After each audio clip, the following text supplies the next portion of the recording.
He dumped me after 7 years for a girl he met on TikTok. He thought he'd get daily, sweet updates about the dog we raised together. Instead, he got something else, an inbox full of our dog's poop. And trust me, every single photo was a reminder of exactly what I thought of him. If you've ever been betrayed by someone you trusted, then you know the satisfaction of turning pain into poetic justice. Hit that subscribe button, smash the like, and share your own stories in the comments, because today, you're about to hear how one woman transformed heartbreak into the most hilariously fitting revenge. Let's dive in. I want you to imagine this. You've invested 7 years of your life into someone. 7 years of birthdays, anniversaries, inside jokes, shared dreams, and countless little moments that knit two lives together. You think you're building a future, marriage, maybe kids, growing old together. You even raise a dog together, Rosie, a sweet pup who becomes part of your little family. Now imagine watching all of that unravel in the ugliest way possible. That's where I found myself.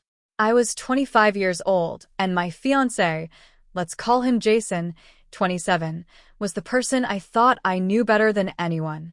He was my partner, my best friend, the person I was planning to marry. And yet, all along, he was planting seeds of betrayal. It started with suspicions. Tiny gut feelings that crawled in at night when I noticed him smiling at his phone a little too much, turning the screen away just slightly. Or when he started staying up later, scrolling TikTok while I went to bed. At first, I told myself it was harmless. We all scroll. We all laugh at videos. But then a pattern emerged. One specific girl kept popping up. He mentioned her name casually, saying, "Oh, she's just my best friend."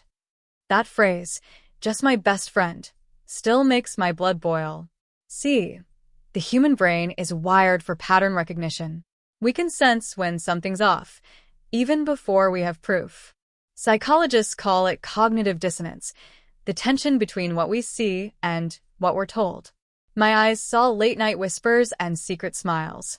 My ears heard reassurance. My gut told me the truth. He was cheating. And I wasn't wrong. By January, my suspicions were sharp enough to cut glass. I confronted him, gently at first. "Hey, I feel like you're closer to this girl than you're letting on." But every time, Jason deflected. His tone became condescending, almost rehearsed. "Babe, you're overthinking. She's just my friend. Stop being jealous." Jealous. That word. It was like being slapped with the label of insecurity, as though my very instincts were a flaw instead of a warning system. But here's the thing about betrayal. It doesn't stay hidden forever. When the truth came out, it was ugly. Jason didn't just admit to seeing her, he flaunted it. The very day we officially broke up, citing unrelated issues, as he so casually put it, he plastered social media with posts about how much he loved this new girl. She was 21. A TikTok fling he'd been grooming in the shadows of our relationship. And to add insult to injury, within weeks, he moved her 6 states away, right into his dad's house. That's when the heartbreak hit me full force. You know the feeling. Your chest tightens, your throat burns, your stomach sinks into a hollow pit. Nights blur into mornings and mornings blur into nights. You replay every conversation, every laugh, every kiss, wondering, was it all a lie? But there was one thing anchoring me in the storm, Rosie. Rosie, our dog, wasn't just a pet. She was family. A silly, affectionate little creature who slept at my feet and wagged her tail like her happiness depended on me. In the chaos of betrayal, she became my constant. And here's where things get interesting. Jason and I had to decide who would keep Rosie. The house we'd shared was mine, and with my roommates and their dogs, Rosie had stability here. He agreed she'd be better off with me. But Jason, in all his arrogance, still wanted updates. He looked me dead in the eye and said, "Just send me pictures of her, okay? Keep me posted." The audacity. He thought he could betray me, leave me shattered, parade around with his TikTok fling, and still get the warm, fuzzy privilege of watching the dog he abandoned? That's when a little spark lit up in me. It wasn't anger, not yet. It was something more mischievous. I smiled and said, "Sure. I'll email you some photos every few months." And in that moment, my revenge began to take shape. You see, revenge doesn't always come in grand explosions. Sometimes it's quiet, subtle, disguised in politeness. Sometimes it takes the shape of tiny, calculated acts that add up to a masterpiece of poetic justice. So, every single day after that, whenever Rosie went outside to do her business, I'd snap a picture. Not of her fetching a ball, not of her looking cute, no. Of Rosie squatting in the yard, mid-poop. Different angles. High resolution. Even a couple of videos for variety. And I sent them. Every single one. 1 month turned into dozens of poop pics piling up in his inbox. I imagined him opening his phone, expecting to see his sweet Rosie, only to be met with the raw, unfiltered reality of what she left behind. That inbox became a monument to my contempt, a digital scrapbook of exactly what I thought of him. When you've been betrayed, the world feels like it's caving in. I remember those first nights after Jason left. The silence in the house was unbearable. 7 years of routines disappeared overnight. No more late-night Netflix marathons, no more shared morning coffee, no more stupid arguments over what to order for dinner. Just empty air and the faint hum of Rosie's paws on the hardwood floor. Grief after betrayal is a strange beast. It doesn't come in neat, predictable waves. It ambushes you. Some mornings I woke up fine, telling myself I was stronger without him. Other mornings I collapsed in tears before I could even brush my teeth. My chest felt hollow, like my ribs were protecting nothing but dust. But if grief is unpredictable, dogs are the opposite. Dogs are pure constancy. Rosie didn't care if I was broken. She still wagged her tail when I opened the door. She still curled up beside me at night, pressing her warm body against mine as if to remind me, "You're not alone." And maybe that's why Jason's request stung so badly. Think about it.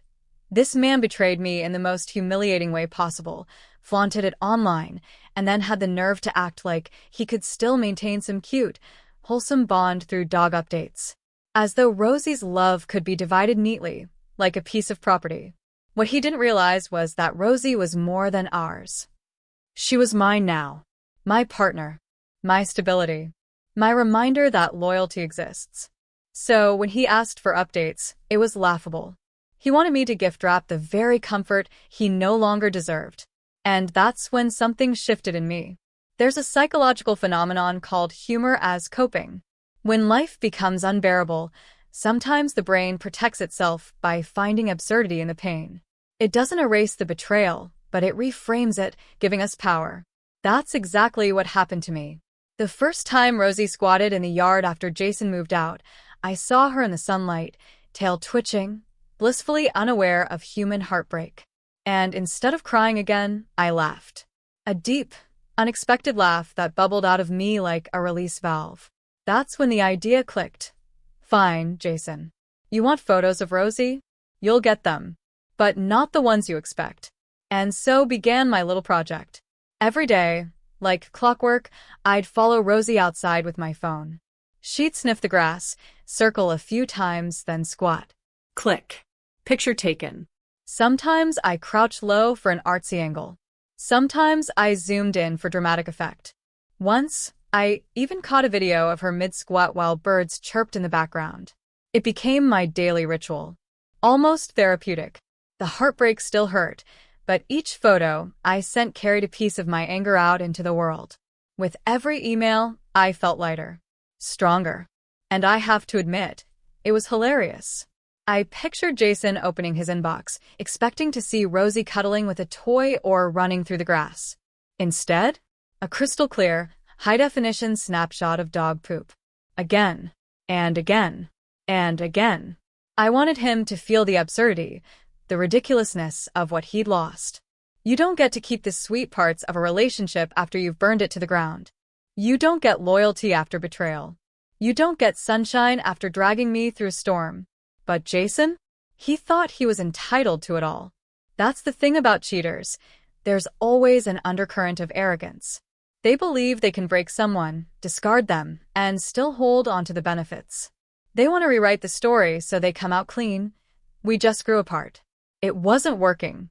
But hey, let's still be friends. No. Not after 7 years.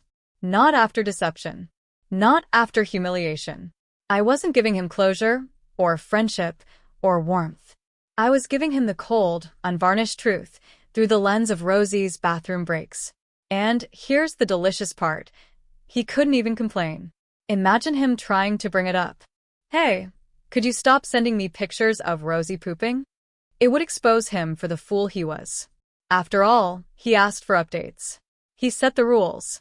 I just followed them. That's what made it so satisfying. The revenge was disguised as compliance. On the surface, I was being generous. Sure, Jason, I'll keep you updated. But underneath, every photo screamed, you lost everything. And this is what you're left with. The best part? I didn't even need to confront him directly. No shouting matches, no long text arguments, no dramatic scenes. Just silence and poop. Meanwhile, my own life was slowly rebuilding. Rosie wasn't just part of the revenge, she was part of my healing. Taking her out, seeing her play with my roommate's dogs, watching her wag her tail like nothing had changed, it reminded me that happiness could be simple again. And the more I leaned into my friendships, hobbies, and little joys, the less Jason occupied my mind. The emails became less about him and more about me enjoying the sheer comedy of it all. Because here's the truth, the opposite of love isn't hate, it's indifference. And every poop pic was me moving one step closer to indifference. Still, I knew one thing. Jason was checking those emails. Even if he tried to ignore them, curiosity would always get the better of him. He wanted to stay tethered, to keep one tiny piece of the life he threw away. And all he got in return was the raw, undeniable image of what I thought of him. Poetic, isn't it? Jason didn't waste any time parading his new relationship. The same day we broke up, he plastered social media with a declaration of love for this new girl. His captions oozed with over-the-top affection. I've finally found my soulmate. She understands me like nobody else. This is real love. Imagine being with someone for 7 years, pouring yourself into them, sacrificing, supporting, dreaming, and then watching them claim real love with someone they've known for barely a season. It felt like I'd been erased. Like the years we shared were disposable, forgotten in an instant. And that's exactly what made his arrogance so unbearable. Jason believed that posting his new love would somehow legitimize it. In his mind, if he screamed it loud enough online, it would become true. He wanted to rewrite the narrative, to paint himself as a man who bravely followed his heart. But what I saw was something else entirely. Immaturity. Let's be real, a 27-year-old man throwing away a committed relationship for a TikTok fling barely out of college? That isn't destiny. That's ego. That's midlife crisis energy. 7 years too early. And to top it all off, he moved her 6 states away into his dad's house. His dad's house. Not their own apartment, not a place they built together. He took her into a space that wasn't even his. It screamed dependency, not love. I'll admit, in the beginning, this made my blood boil. I replayed their posts in my head, each caption a dagger. My mind swirled with questions. Did she know about me? Did he tell her we were still together when they started talking? Or did she just not care? But here's what I realized. None of that mattered. Because no matter what lies Jason spun, the truth was clear. If he really loved me, he never would have entertained her. The responsibility wasn't hers. It was his. And his actions told me everything I needed to know. That was the turning point. Instead of focusing on them, I turned inward. I started rebuilding piece by piece. I reached out to old friends I hadn't spoken to in years because Jason always complained they were a bad influence. I tried new hobbies, went out with my roommates, surrounded myself with people who reminded me of who I was before Jason dimmed my light. And slowly, the grief shifted. It didn't vanish overnight, it never does. But it began to transform into something else. Empowerment. See, betrayal has a way of making you feel powerless.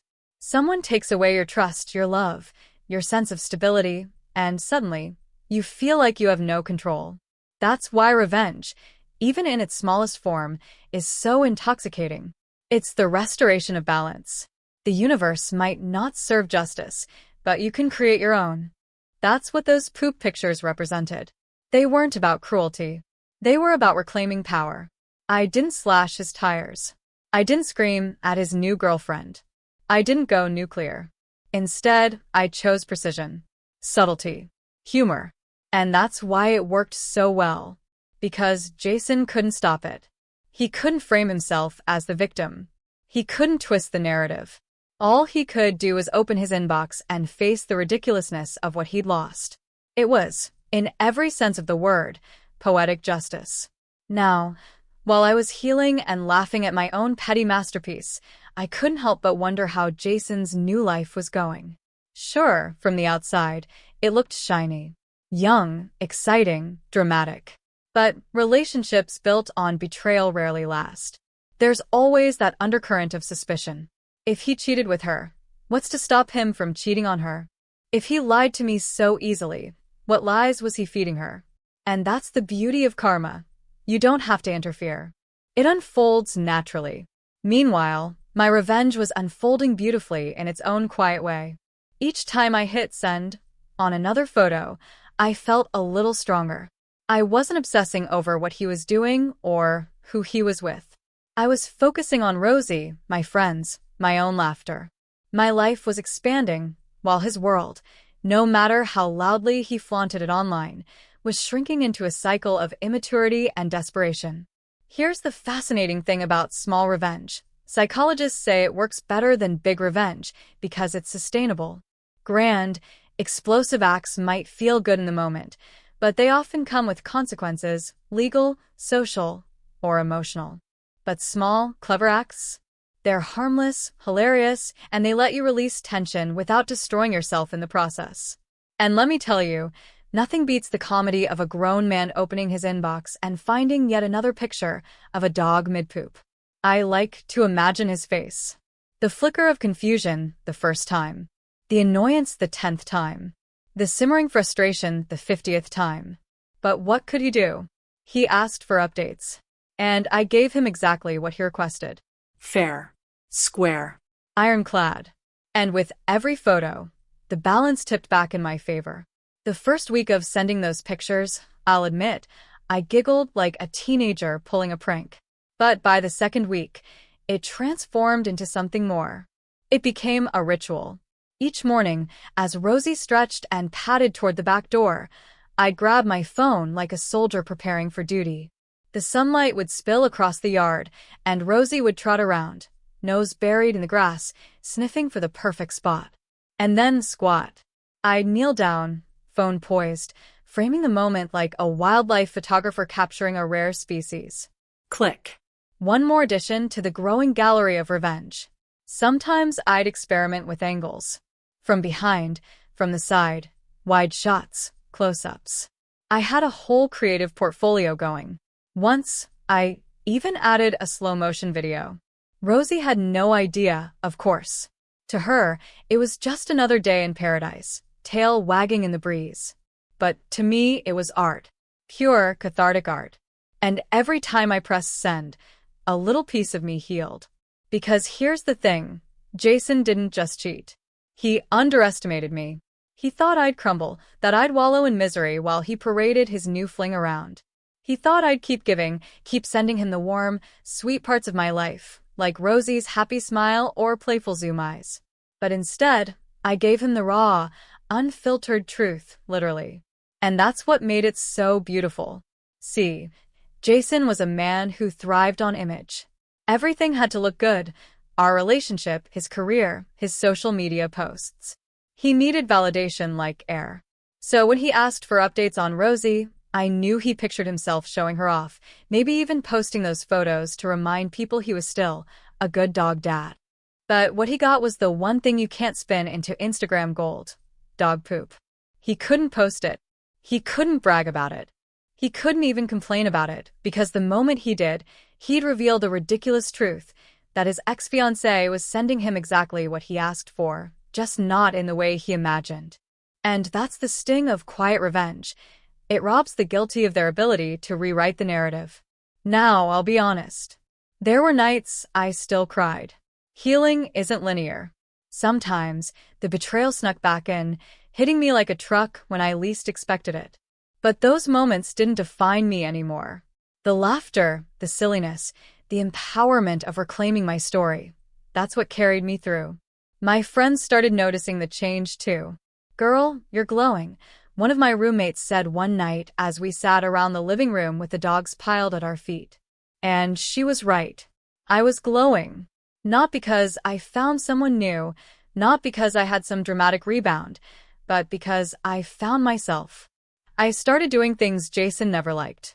Trying new restaurants, taking spontaneous weekend trips, reconnecting with people he had subtly pushed out of my life. And the more I leaned into joy, the less space Jason occupied in my mind. It was like he was shrinking, becoming smaller and smaller in my story, while Rosie and I were expanding into something bigger, freer.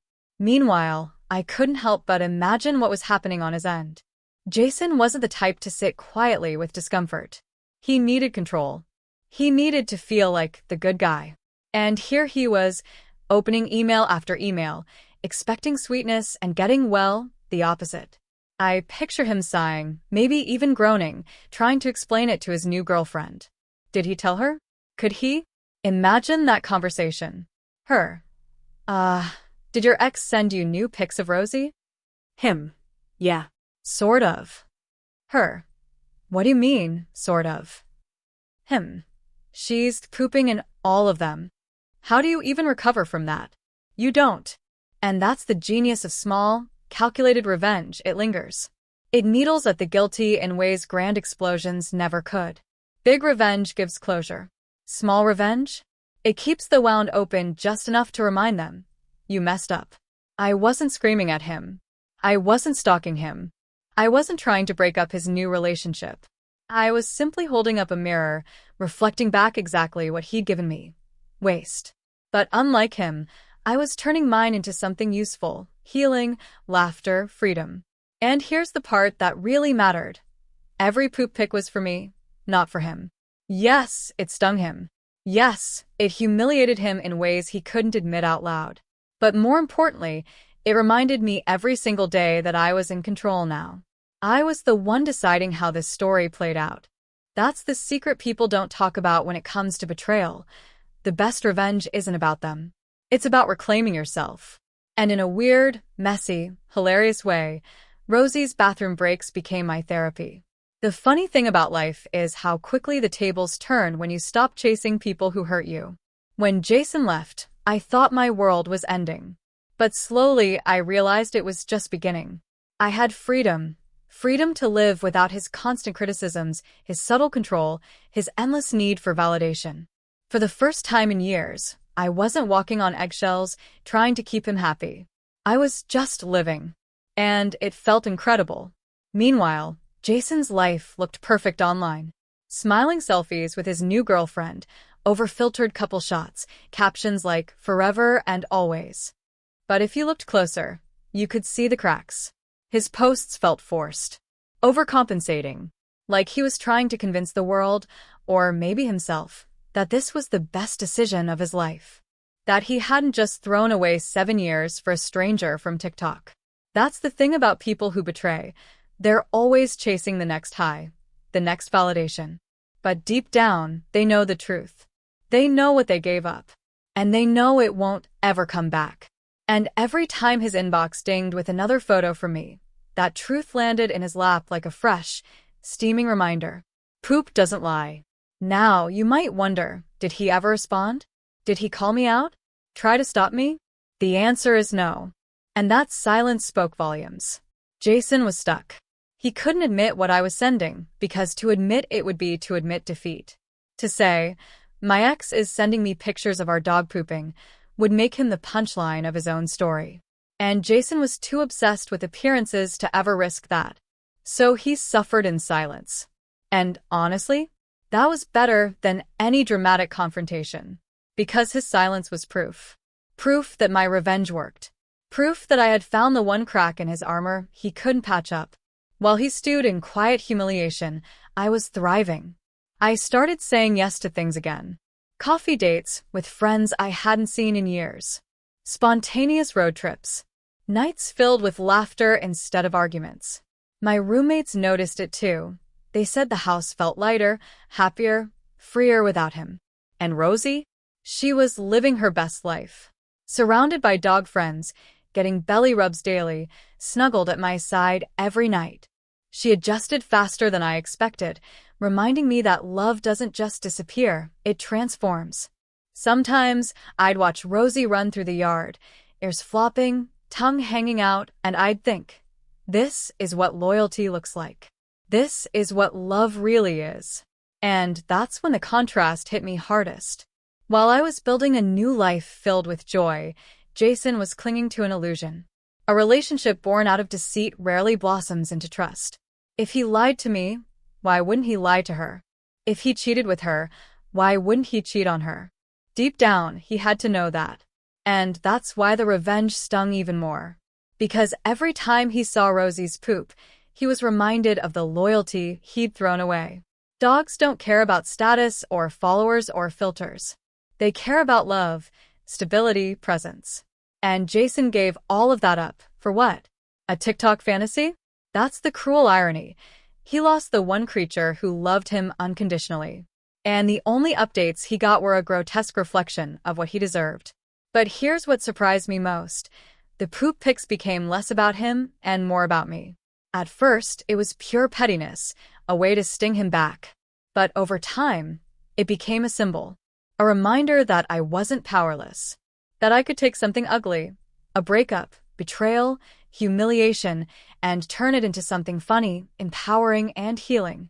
Every send was an act of defiance, yes, but it was also an act of self-reclamation. And that's the real heart of revenge. It's not about destroying the other person. It's about reminding yourself that you survived, that you have agency, that no matter how badly they tried to break you, they didn't win. Jason thought he was in control.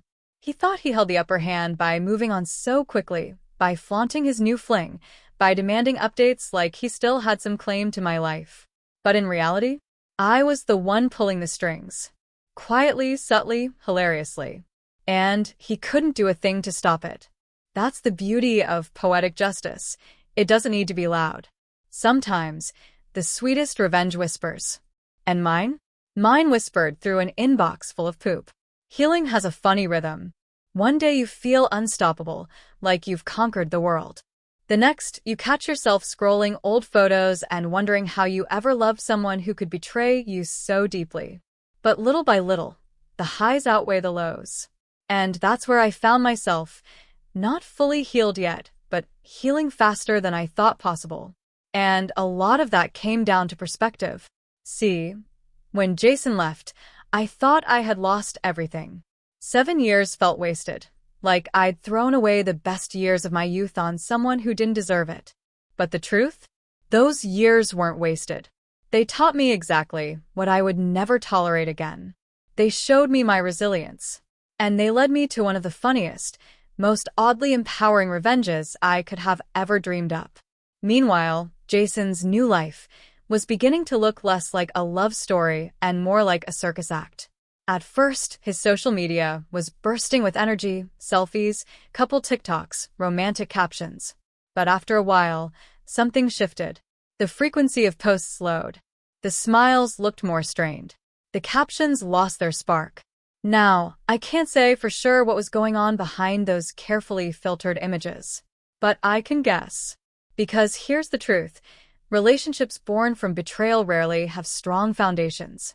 Trust is fragile when it's built on lies. And Jason was a liar, through and through. His girlfriend might have been dazzled at first, the older man, the attention, the thrill of being chosen. But sooner or later, the cracks show. The late-night phone habits, the evasive answers, the mood swings. And I'll admit, I felt a certain satisfaction watching it from afar. Not gloating, exactly. More like vindication. Proof that the universe has a way of balancing things out. And all the while, I was thriving. I started picking up hobbies Jason always mocked. Painting, hiking, even trying out dance classes. I laughed more than I had in years. I reconnected with people who reminded me of who I used to be before I shrank myself to fit into Jason's world. And Rosie, sweet Rosie, became my partner in it all. We went on long walks, visited parks, lounged on the couch with my roommates. She was happy, safe, and loved. And every wag of her tail reminded me that loyalty is still real, even when people fail you. But the sweetest part of it all was still the revenge. Each poop pic was more than just a joke. It was a psychological masterpiece. Because here's the thing, Jason wanted control. He wanted to feel like he still had access to my life, that he hadn't truly lost me. By asking for updates, he was trying to tether me to him, to keep some invisible leash. But instead of love and loyalty, all he got was the raw truth. And that truth was humiliating. Imagine checking your inbox every day, knowing your ex has the power to send you updates and never knowing what you'll get. The hope of seeing something cute, only to be met with a blunt, undeniable reality of waste. Over and over again. It's psychological warfare disguised as politeness. And the best part? He couldn't fight back. He couldn't say a word without exposing his own ridiculous request. So he sat there, silently stewing in the mess he created. That silence was my victory. Because here's something I learned through all of this. Sometimes the loudest revenge is the quietest. You don't need to scream, don't need to explode, don't need to make a scene. All you need is subtlety, patience, and a little creativity. And while Jason was stuck with an inbox full of reminders of what he lost, I was out there living my best life. Surrounded by love, laughter, and freedom. It's almost poetic, isn't it? The man who once made me doubt myself, who made me feel small, who thought he could replace 7 years with a fling, ended up trapped in his own humiliation. And me? I rose from it stronger, happier, freer than ever before. That's the thing about betrayal. It can break you, or it can remake you. And in my case, it remade me. One poop pic at a time. As the weeks rolled into months, the difference between our lives became impossible to ignore. On my side, there was growth, lightness, freedom. I woke up excited again. I laughed more easily. Even the air in my house felt cleaner, as though Jason's absence had lifted a weight I didn't even realize I was carrying. On Jason's side, the cracks were widening. At first, I tried not to care. I muted his posts, stayed off his social media, avoided the rabbit hole of stalking. But every now and then, his updates popped up through mutual friends or a stray notification. And when they did, I couldn't help but notice the shift. The over-the-top couple posts dwindled. The captions got shorter. The smiles looked tighter, less genuine. It was the classic pattern of someone trying to prove happiness, only to slowly fail under the pressure of their own facade. I didn't need confirmation. I didn't need details. I knew exactly what was happening, because that's the thing about cheaters. Their behavior follows a script. The thrill wears off, the lies catch up, and the foundation collapses. Meanwhile, I had a secret weapon. Every time Jason's life started to crack, every time he doubted, every time the guilt or shame or frustration crept in, there was Rosie. Or rather, Rosie's daily updates. Inbox, ding. Another poop pic. Another reminder of me. Another reminder of what he lost. It wasn't just funny anymore. It was poetic. Because Jason had thrown away loyalty for excitement, stability for chaos. And now, every photo was a mirror reflecting that truth. I imagine him sitting with his girlfriend, phone in hand. Maybe she asked what he was looking at. Maybe he brushed it off, embarrassed. Because how do you explain that your ex, who you cheated on, who you humiliated, was now sending you a carefully curated collection of your old dog's bowel movements? You don't. You swallow it. You let it gnaw at you quietly, because saying it out loud would make you the clown. And that silence? That was my revenge at its sharpest. Revenge isn't about screaming in someone's face. It isn't about proving them wrong in public. It's about knowing, deep in your bones, that they can't escape the truth. That every path they take leads them back to the consequences of their actions. And Jason couldn't escape me. Not through anger, not through blocking me, not through confrontation. He was trapped by his own request. That irony never got old. But the most beautiful part was what happened inside me. At first, the poop pics were a lifeline, a way to cope with grief, to turn pain into laughter. But as time passed, they became less about Jason and more about me. A symbol of the fact that I wasn't broken. That I could turn betrayal into comedy, humiliation into empowerment. I wasn't the woman who begged for answers anymore. I wasn't the woman crying on the bathroom floor. I wasn't the woman asking, why wasn't I enough? I was the woman sending poop pics. Calm. Confident. In control. And in a strange way, that shift was liberating. Because here's the truth, revenge doesn't fix betrayal. It doesn't erase the pain. But it does something just as powerful. It restores balance. It reminds you that you're not powerless. That you have agency. That you can write the ending of the story, not them. Jason thought he had written the ending.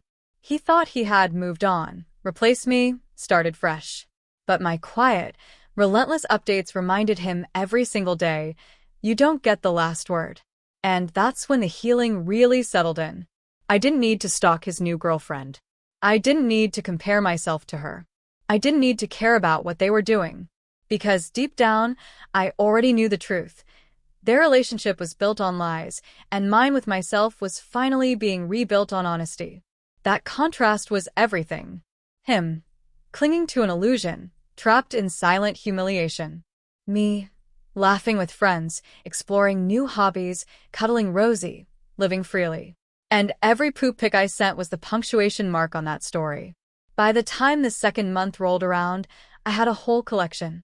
Videos, still shots, even one where Rosie was proudly wagging her tail in triumph over her fresh masterpiece. That one made me laugh so hard I cried, not out of pain this time, but out of joy. Joy at how far I'd come. Joy at how ridiculous life could be. Joy at how perfectly the universe had aligned to give me the silly, harmless, yet devastatingly effective revenge. Because that's the real kicker. I didn't have to ruin his life. I didn't have to scream. I didn't even have to talk to him. All I had to do was live well, heal loudly, and send poop quietly. And slowly, Jason's power over me withered away. By the third month, Jason's silence had become its own kind of soundtrack. At first, he had replied politely little thanks or she looks good messages.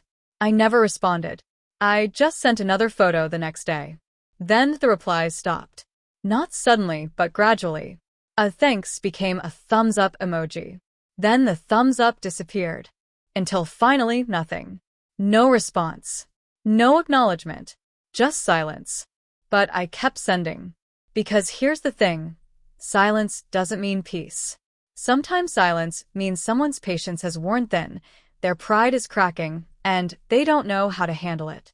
And in Jason's case, I knew exactly what his silence meant. Every photo was a reminder of the bridge he burned. Every video was a trigger, pulling him back to what he lost.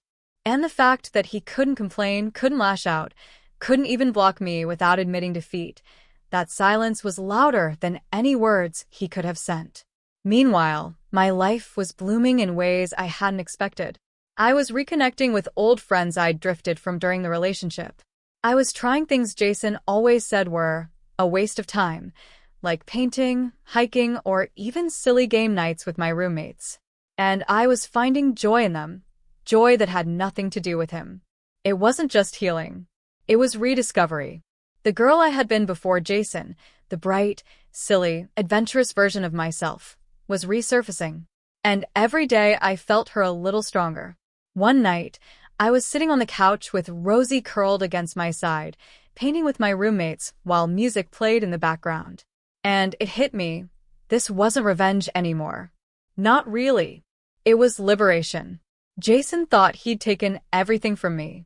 But here I was, more myself than I had been in years. And all he had was a folder of poop pics. That realization made me laugh out loud. A real laugh, the kind that bubbles up from your chest and makes you tear up from the force of it. Because what's more humiliating than that? Imagine it.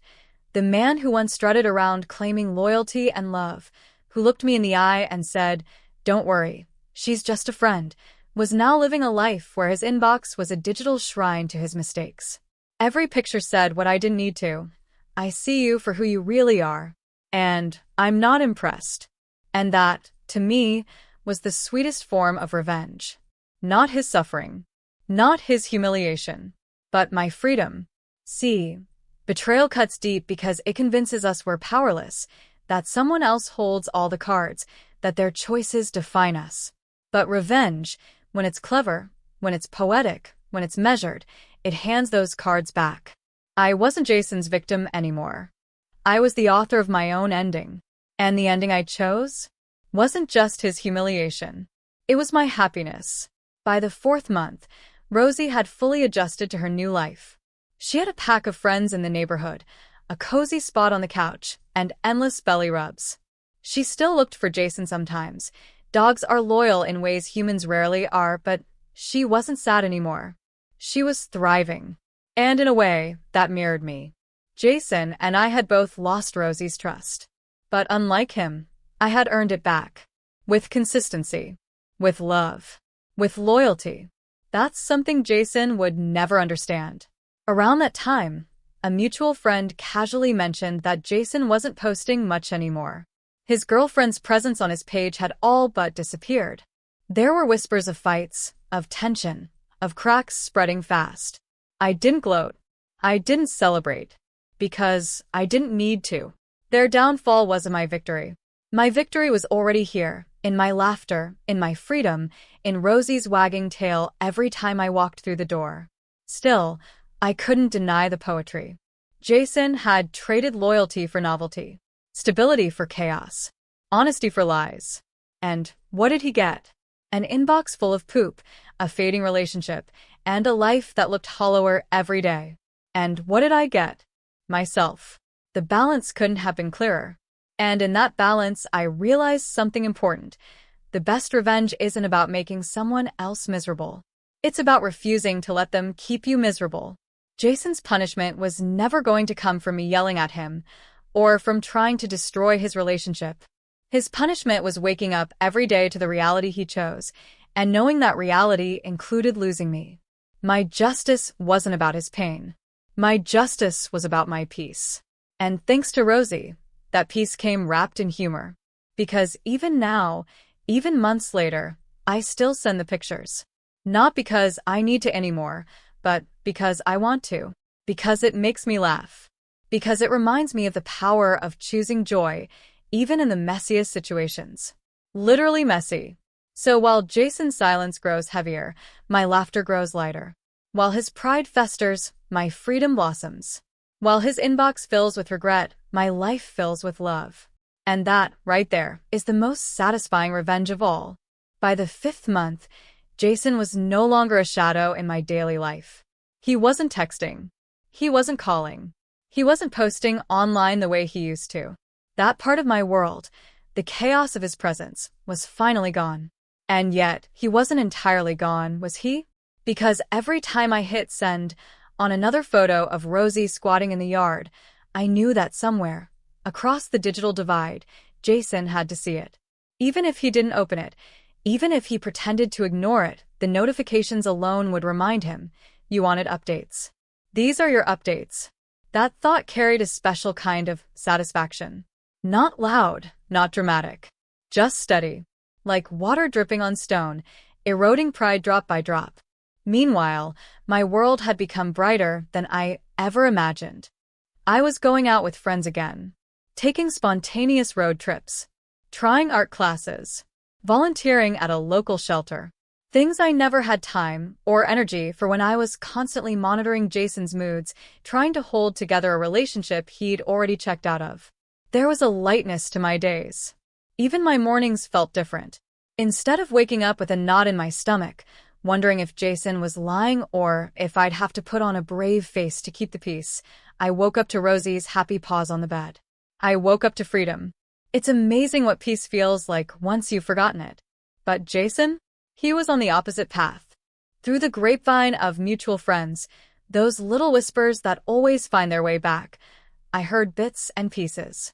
That his new girlfriend was restless. That she wasn't adapting well to the move. That his father wasn't thrilled about housing both of them. One friend even told me they saw him out one night, alone, looking tired, worn down. I didn't celebrate. Not outwardly. But inside? Inside, I felt the universe balancing itself. Because here's the truth. People can lie, cheat, betray. They can play their games and think they've won. But reality has a way of catching up. And when it does, it doesn't need fireworks or explosions. It just needs time. Jason's time was catching up with him. And mine?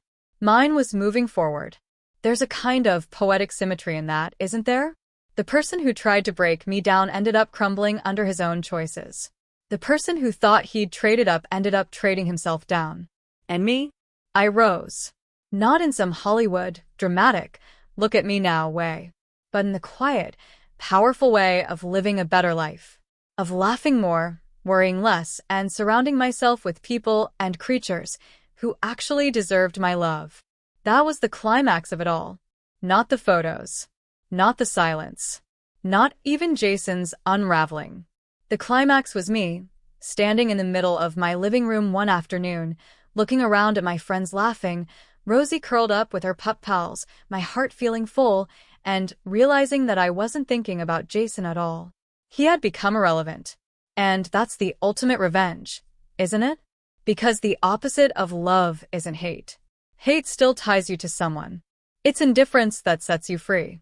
Jason no longer had the power to hurt me, or to control me, or even to occupy my thoughts. He was just a lesson now. A closed chapter in a book I no longer needed to reread. And the beauty of it all? He gave me the tools for my own liberation. Every lie he told, every betrayal, every time he dismissed my instincts, they all pushed me closer to this moment. The moment where I chose myself. So when I hit send, on that day's Rosie update, a particularly comical video of her wiggling mid-squat, tongue lolling, blissfully unaware of the human drama her digestive routine was fueling, I smiled. Not because I needed Jason to see it. Not because I wanted him to suffer. But because it symbolized everything. The mess he left behind. The humor I chose instead of bitterness. The control I reclaimed by turning pain into something laughable. And most importantly, the reminder that life moves forward, even in the strangest, pettiest, most unexpected ways. Jason would always have that inbox full of reminders. And I would always have the peace of knowing I'd turned betrayal into liberation. That was justice. That was closure. That was revenge in its purest, most poetic form. And as Rosie trotted back inside, tail wagging, I knelt down to rub her belly and whispered, half to her, half to myself. We're doing just fine, girl. Better than fine. And for the first time in a long, long time, I knew it was true. The thing about revenge is this. People expect it to be loud. Explosive. The kind of spectacle that leaves jaws dropped and enemies trembling. But more often than not, the sweetest revenge is quiet. It's subtle. It's poetic. It's life itself doing the heavy lifting while you focus on building something better. And that's exactly what happened with Jason. The last piece of gossip I heard about him was almost too fitting. His new relationship, the one he gave up 7 years for, the one he paraded on social media as his grand love story, had fizzled out. Apparently, his TikTok girlfriend wasn't thrilled about moving across the country only to live under his father's roof. She wanted excitement. She wanted adventure. What she got was the reality of Jason, unreliable, immature, always chasing the next shiny distraction. She left. And Jason? He was left standing in the ruins of his own choices. No fiancé. No young fling. No stable home. Just an inbox full of dog poop pictures, each one a timestamp of the slow unraveling of his fantasy. I never gloated. Never reached out. Never rubbed salt in the wound. Because the truth is, by the time I heard about his breakup, I didn't even care. It was just background noise to a life that had grown so much bigger than him. I was going on weekend trips, building new friendships, exploring hobbies I'd always wanted to try. I even started dating again, not with desperation, but with curiosity, with openness, with the quiet confidence that comes from knowing my worth. Jason had been my world once. But now? He was just a faded character in a story I'd outgrown. And that, right there, was the real victory. Because revenge isn't just about making someone pay. It's about reclaiming your power. It's about proving, to them, but more importantly, to yourself, that you are more than what they tried to reduce you to. Rosie, sweet Rosie, became the perfect symbol of that. Every wag of her tail, Every goofy run across the yard, every snuggle on the couch reminded me that life goes on. That joy exists, even after betrayal. That sometimes, the best way to heal is to laugh, even at something as silly as weaponizing your dog's bowel movements into a statement of defiance. And over time, the updates I sent to Jason stopped feeling like revenge at all. They felt like punctuation marks on a chapter I'd closed. Little reminders that I could move on, live well, and never once look back with regret. If Jason opened those emails, maybe he rolled his eyes. Maybe he fumed. Maybe he finally understood what he'd lost. Or maybe he ignored them altogether, too proud to admit they got under his skin. Either way, it doesn't matter. Because the real audience wasn't Jason. It was me. Every photo I sent wasn't just for him, it was for the version of me who had cried, who had doubted, who had been made to feel small. It was a message to my past self. You are stronger than this. You are braver than this. You are better than this. And when I finally stopped sending the updates because there was nothing left to prove, I did so with a smile. Not of triumph, not of spite, but of peace. Jason will live with the consequences of his actions. And I will live with the freedom of mine. That's the balance. That's the justice. And maybe that's the lesson, too. That revenge doesn't always have to be grand or destructive. Sometimes, it's as simple as living better, laughing louder, choosing joy where someone else chose betrayal. Sometimes, revenge is just happiness. And if there's one thing I've learned, it's this. Happiness, when it's real, is the most devastating answer you can give to anyone who tried to break you. So here's to Rosie, the unexpected heroine of this story. Here's to the inbox of chaos she unknowingly filled. Here's to every woman, every man, every soul who has ever been betrayed and thought they'd never recover. You will. You can. And when you do, you'll realize the greatest revenge isn't proving them wrong. It's proving yourself right. That you deserved better all along. That you were always enough. That their betrayal was never a reflection of your worth, but a revelation of theirs. So to anyone listening right now who's been cheated on, lied to, discarded, let this story remind you, your power isn't gone. It's just waiting for you to reclaim it. And when you do, the world will open up in ways you never imagined. That's my story. That's Rosie's story. And maybe, in some way, it's yours too. If you've ever tasted the sweet satisfaction of poetic justice, hit that like button. Subscribe for more stories where betrayal doesn't get the last word and where revenge comes in forms you'd never expect. And in the comments, I want to hear from you. What's the most creative or satisfying revenge you've ever seen? Because remember, sometimes, the best revenge isn't loud. It isn't cruel. It's simply living better. And trust me, there's nothing sweeter than that.